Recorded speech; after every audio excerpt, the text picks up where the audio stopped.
Ayan. Hello YouTube, TikTok, Facebook. Maraming welcome to my live, to my channel, mga pre. At ito, ngayon na lang ako nakapag-live ulit. Maraming ganap nung nakaraan. Hinahanap ko yung kay Sir Ed mismo na vlog niya na Diplomat Hotel eh. Hindi ko makita. Puro Jessica Soho eh. Wala yung vlog ni Sir Ed eh. Lakas sa sarili mo, sabi ni Sir Ed. Rolling cam. Check mic. Tara na. Madilim na kanto. Sumama ka. Biga news sa screen. Sabay sigaw. Kung mahina lobot mo, back out now. Hey! Door, wreck, slow, pan-ilaw pula. Comment section bro. Huwag kang pumasok dyan. Ha! Sa likod may anino. Frame 1 to 2. Pause, zooming in. Nakita mo? Mamalon yung chat, puro loads naman. May kumalabog sa taas, walang kasama dyan. Huminga ng malalim, sige push pa rin. Kapag trending sulit, bawat kilig at kilabutan. Di ano reaction, multo edition. Sumigaw buong bahay, full transmission. Kung kinilabutan ka, click subscription. Rewind, para sa apparition.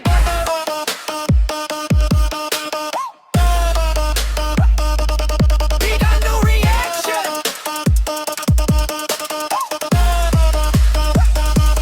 Big ano reaction. Multo edition. Slow-mo, zooming fan by frame vision. Pag may dumaan sa likod ng confirmation. Comment, giving nakita ko. Full conviction. Guys, pakinggan nyo to. Sabay kahit sa headset may boses na pabulong riot. Thermocam sa hallway, malamig na spot. Kung may nandyan, pakigalaw ng upuan shot. Lights flick, jump cut, sabay tawa pilit. Okay pa ako guys. Promise, legit. Pero puso rumaraga sa views sa isip. Next clip, mas wild. Huwag kayong aalis. Ano reaction? Hulto edition. Sumigaw buong bahay, full transmission. Kung kinilabutan ka, click subscription. Rewind, para sa apparition.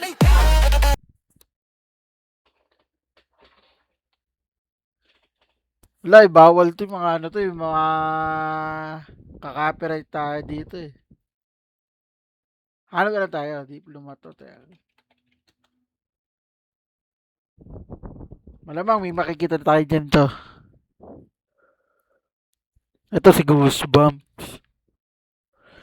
Sige nga, tirahin natin to kay Goosebumps. Ang mga videong inyong matutunghayan ay para lamang sa mga taong matatagang loob dahil maaari itong magdulot ng disturbance sa inyong mahimbing na Matatag naman ang loob ko ah. pagtulog.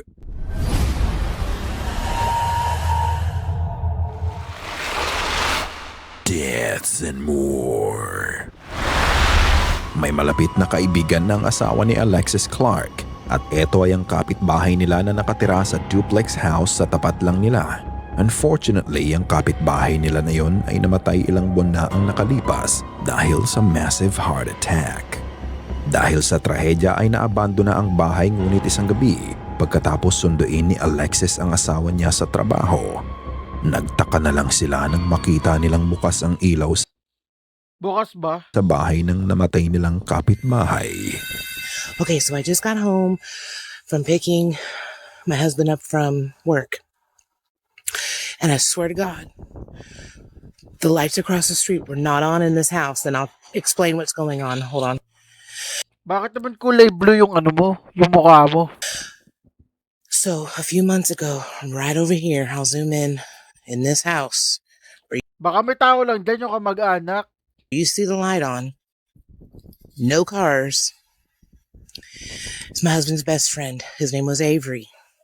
He came over to our house while he was having a massive heart attack. We didn't know it. My husband walked him back, laid him down, checked on him, asked him if he needed to go to the hospital, all that. And he said, no, he passed away that night. There's nobody in that house. It's a little duplex. That's the neighbor's house. I don't want to be rude. That was Avery's house. You can see it's empty. Sa kagustuhan nilang malaman kung may tao bang nakapasok sa loob ng bahay ng dati nilang kapitbahay, ay pinuntahan ng asawa ni Alex to. All right, he's gonna walk across the street and go get video from the front door because I had a heart attack and he doesn't want me going over there and having another one. He's just gonna see if he can see if there's anybody in the house because I swear there's not, and those lights were not on. Let me flip the camera so he can head that way. He's gonna be really quiet. Nasaan yun? Okay, it's recording. I'm scared. I'm only gonna come down a little bit. I'm not going down the street. That's it, right?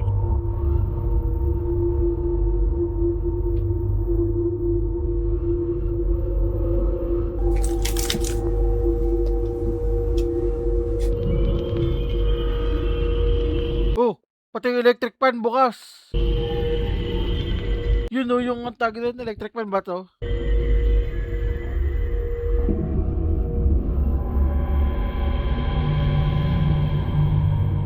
Pati yung CCTV ba to?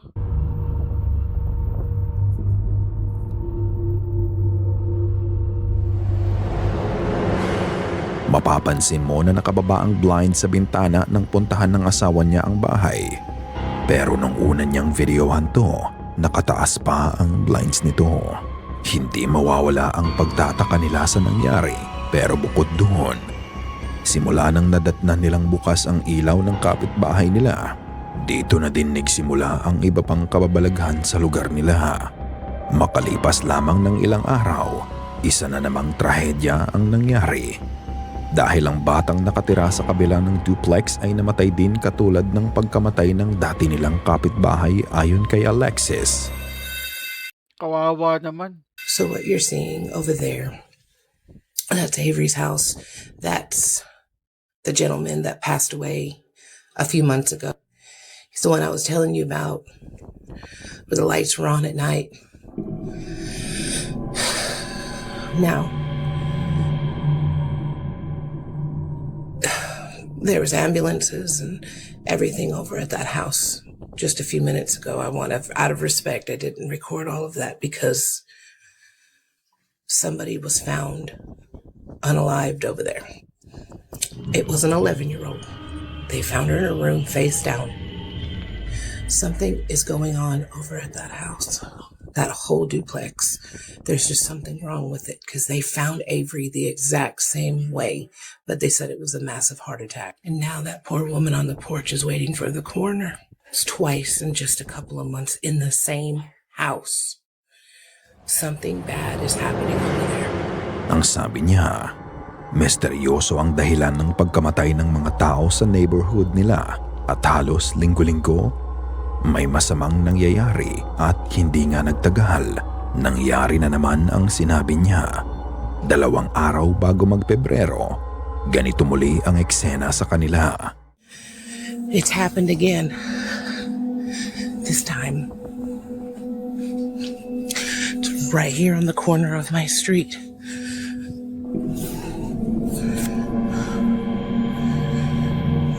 May namatay na naman. Husband is good friends with that guy right there at that house, and that's where they're at. Alright, we're gonna get a little closer. We're about to go find out what happened. Looks like they're wheeling. They are. Hold on. Yeah, they're putting them into the ambulance right now. I don't know what's happening in our neighborhood, but that was an attempt of unaliving. Turns out that their kid tried to unalive themselves. They weren't successful, thank goodness, but it's getting worse around here, y'all. I'm not playing. Isa na namang kapitbahay naman nila ang nagtangkang magpakamatay. Tila ba mga bata ang nagiging biktima ng mga sakunang nagaganap sa lugar nila? Ang mga nangyayari ba ay may kinalaman sa yumao nilang kapitbahay at tila napoproject nito ang suffering niya sa mga taong nakapaligid sa kanya? Do you think there is a dark force at play here? O Kaya nga, ang creepy. tila ba coincidence lang ang mga nangyayari? Matapos ng huling video ay wala pang naging update si Alexis, pero ano sa tingin nyo? Ikaw na ang humusga. Toy Duck. Nitong January 6 lang, nakahanda na ang mag-ina para umalis. Nakagayak na ang bata at dala-dala nito ang kanyang backpack. Nang pupuntahan na niya ang ina niya sa kwarto, ito ang nangyari.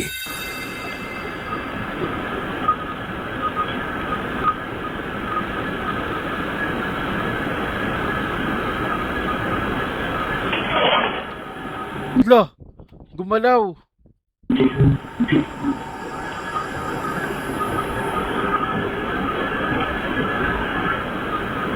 Hindi niya napansin.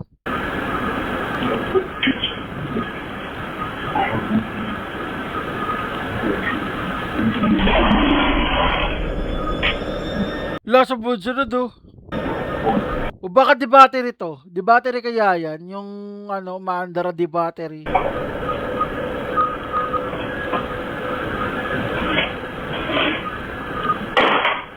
Hindi talaga tumigil oh. Makikita mo ang bata na naglalakad papunta sa pinto ng bahay nang bigla na lang siyang napahinto at napalingon sa likod niya. Para bang may nararamdaman siyang kakaiba nung oras na yun.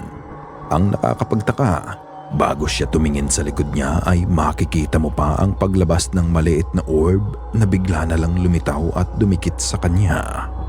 At hindi nagtagal, bigla na lang gumalaw ang bibing laruan na nasa sahig.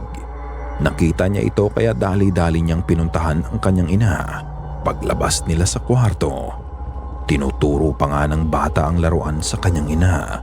Patuloy pa din ang pagmamasid niya dito nang buksan ng ina ang pinto. Muli na namang gumalaw ng mag-isa ang laruan. Para itong hinahatak ng hindi nakikitang puwersa. May espiritu kayang nagpaparamdam sa bata at ano kaya ang sadya nito? Matapos nito ay wala nang naging balita pa tungkol sa nangyari at balik ulit sila sa pagpapost ng normal content nila. Haunted Ross House. This group of ladies would have a terrifying encounter nang puntahan nila ang Ross House sa Bellaire, Ohio.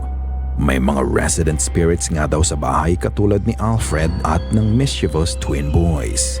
Ang Ross House ay may mga phenomena kung saan may maririnig kang footsteps, physical manifestations at ayon sa mga investigators, may mga pagkakataon pa nga na nagiging pisikal ang mga espiritu dito tulad ng pangangalmot at pananakal. Sa unang bahagi ng kanilang pag-iimbestiga, naging tahimik naman noong una, ngunit pagdating nila sa basement, ito ang nakunan ng camera nila. Could you give us a sign if anyone is here? Maybe one of the balls, light them up, move them. Could you give us a sign if anyone is here? Maybe one of the balls, light them up, move them. Nang sabihin ng kasamahan ni Natalie na give us a sign that you are here, dito nangyari ang kakaibang bagay. Makikita mo ang damit ni Natalie na may humatak sa likod nito, as if someone physically holds her clothes and La, creepy. intentionally pulls it down. Naramdaman ito ng dalaga kaya napatingin lang siya dito, unaware sa mga nangyari. Hindi din napansin ng mga kasama niya ang paghatak sa damit niya. Is this the sign they were asking for? Bukod doon may enhanced video din na pinakita si Natalie kung saan makikita mo ang pagsilip ng bata sa ilalim ng hagdan. So I posted this video to TikTok, and Kenny from 13th Floor Haunted Media Productions sent me this in the comments. Now later on, he sent me a video and pictures showing what he saw under the basement. These two pictures are the exact same picture, just one is a little bit more brighter and a little bit more clear, so that way you can see a little bit better. This is what he saw.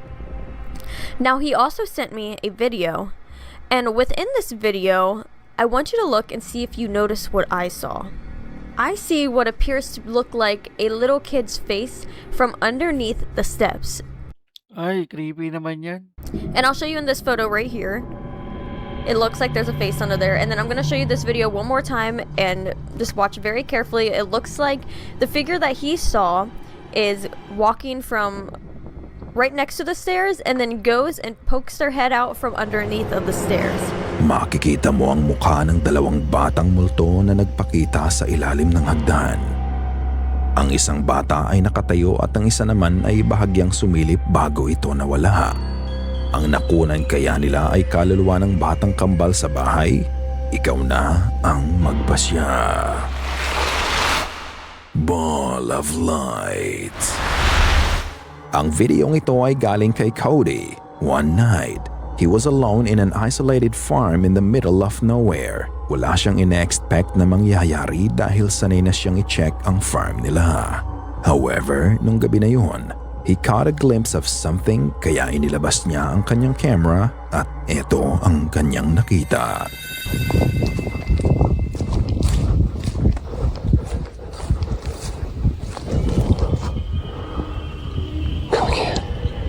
Nasaan? Wala naman eh.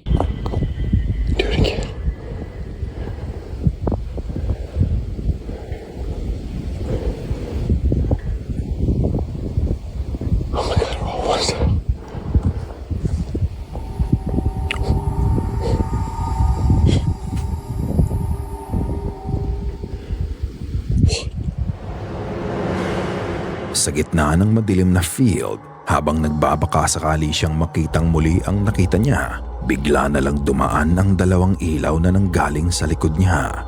Mabilis ang galaw ng mga ito at mapapansin mo na mas mataas pa sa ulap ang lipad nila. Matapos nun ay isa pang ilaw ang dumaan patungo sa kanya pero mas malabo ito ng kaunti sa dalawang nauna. Ang mga ilaw ba na nakunan niya ay ang UFO o may iba pang mas magandang paliwanag dito? Until na-i-acknowledge ng government ang ganitong mga phenomena, ang ganitong mga kaso ay mananatili na lang misteryo. In the basement. Isang streamer ang nag-share ng video ng kaibigan niya. Ang sabi niya, ang taong nag-share ng video ay skeptic din about paranormal katulad niya. Ganun pa man, pinakita niya to dahil compelling ang mga nangyari. Tuwing gabi, ang sender ng video ay nakakarinig ng mga ingay sa basement niya, kaya nag-iwan siya ng camera dito. Ang inaakala niya ng una ay may makikita siyang hayop sa Dagalang yun nandyan eh. basement na may gawa ng mga ingay, pero iba pala ang matutuklasan niya. Panoorin. I know there's a lot of people that don't believe in ghosts, and that includes me. Alright, so this video was taken about 4 years ago, okay? And I'm not gonna say whose video this is, but trust me, this person is just like me. Like, we don't believe in shit. He kept hearing weird noises happening in his basement, and he didn't know why. Like, at first he thought it was like a raccoon in his basement making noises, must have been stuck in there or something. So one day he decided to put the camera down there to see if he could see what's making the noise. So he ends up putting the camera downstairs, and this is what he catches. This video right here, this shit is bananas, and it is the most important evidence to poltergeist, I believe, in history when it comes to actual footage. Okay, box falls. Ain't nothing big. Ain't nothing serious. I don't know what's in that box, and I don't know what it's on, but it falls, okay? It ain't a big deal, right? Not a big deal, and I understand it's not. It looked like there's a little tension going on that box. Look at that. You see that? How it's tilting? It just snapped into place like that. Watch, it gets worse. Lah. That box is shaped like a diamond now. It is on the corner of the box, holding itself. You tell me how a box moves like that. It's impossible to make a box move like that. That's bananas. Let's run it back one more time and watch the stuff on the table now, okay? Watch all this stuff on the table. How many items just moved at once? 1, 2, 3, like 4 items on the table moves at once. Do they all go in on itself? Bro, they all kind of went in on itself. Una, Makikita mo ang pagbagsak ng kahon malapit sa camera. Matapos noon makikita mo ang isa pang kahon sa gawing kaliwa ng lamesa ang biglang gumalaw pa kaliwa. At matapos noon ay bigla itong nag-tilt at biglang dumula sa pakanan. Hindi lang to ang kakaibang nangyari. Dahil matapos na gumalaw ng kahon, makikita mo din ang paggalaw ng mga gamit na nakapatong sa lamesa. Sabay-sabay itong gumalaw at parang nagsasama-sama sa gitna. Ang nakakapagtaka, wala ka namang makikita sa loob ng basement. Ngunit hindi ito ang pinaka-nakakakilabot na nangyari. Dahil sa mga movements sa basement, bumaba ang sender ng video para tignan ang mga nangyari. At eto ang sumunod na naganap. My friend Joe hears this shit. He's hearing stuff happening downstairs, okay? So he's like, fuck it, let me go downstairs and grab the camera so I can see what it is. And at this time, he's not thinking ghosts. He's thinking of a fucking animal in his basement, probably running around trying to figure out a way to escape. See, here he comes. He's coming downstairs. He was telling me it was mad weird. Right when he got down, like halfway down the stairs, he said like he felt something. He felt mad weird going downstairs. Like he was like, there's something wrong. So when he came downstairs to touch the camera, now what you guys want to do is look at the table again. Did you see that? Everything flew off the table. It happened so fast, but you can see it. You can see like this is obviously not there no more.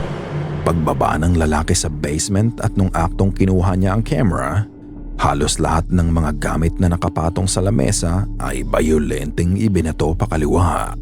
Mabilis ang pangyayari pero sabay-sabay ang paglipad ng mga ito. Ito ang video na masasabi kong mahirap ipaliwanag.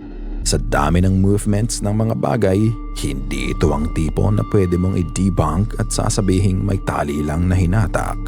Paano mo ipapaliwanag ang iba't ibang direksyon ng mga movements nito? Matapos ng mga nangyari ay narinig ng sender ang paghampas ng mga ibinatong mga gamit sa sahig. Kaya sa takot niya ay napatakbo na lang siya. Katulad ng dati mga ka-goosebumps, ikaw na ang magpasya. Ang creepy bigla nag-iba-iba yung mga yung mga pwesto ng gamit. Tapos wala naman tao sa sa basement. Creepy.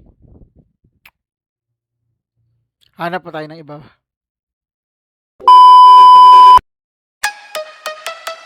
Rolling count. Check mic. Tara na.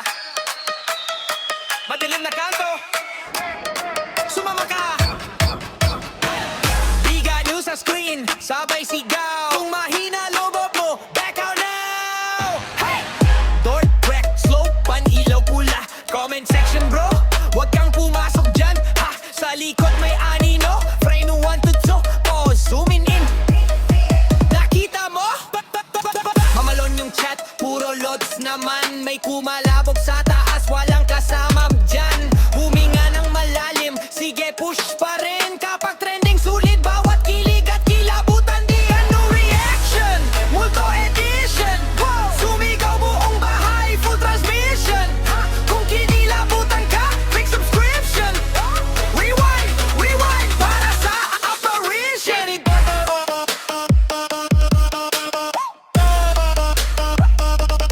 Big ano reaction.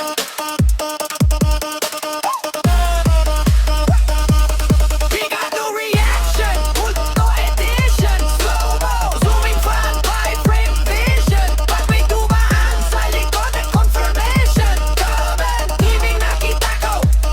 Full conviction. Guys, pakinggan nyo to. Sabay kahit sa headset may boses na pabulong riot. Thermocam sa hole, malamig na spot. Kung may nandyan, pakigalaw ng upuan shot. Lights flick, jump cut, sabay tawa pilit. Okay pa ako guys. Promise, legit, pero puso rumaraga sa views.